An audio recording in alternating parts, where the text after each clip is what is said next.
crawl space encapsulations is a great method for underneath crawl spaces and sometimes in basements, depending on what region of the United States you're in. With crawl space encapsulations, the main design is to encapsulate the foundation and the soil floor to keep radon levels and moisture and humidity levels down so it doesn't come up through the joists, the rafters, into the living area.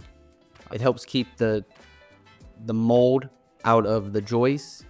It helps with that real mildew, damp smell that you get throughout the house.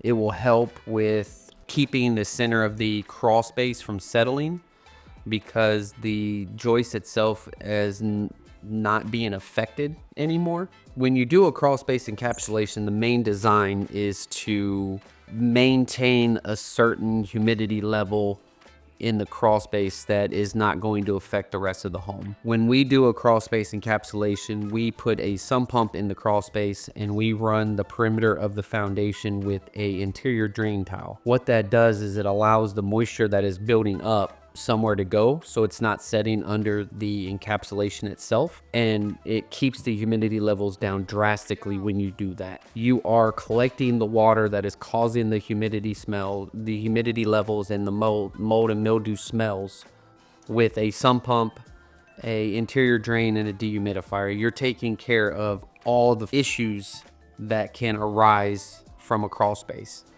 When you install a vapor barrier, all you're doing is you're running plastic across the floor because you don't have a water issue in your crawl space. You don't have standing water. You don't have anything in that aspect. So what you're doing is you're just trying to encapsulate with the vapor barrier. You're trying to keep the dirt smell, the mildew and mold smell, outside smells out of the crawl space to get up into the living quarters. The encapsulation is basically the Cadillac to the Honda. You're putting in the interior drain, you're putting in the dehumidifier, you're putting in the sump pump to allow all that water that is building up somewhere to go, so you just prevent it and you keep that going with the encapsulation as well.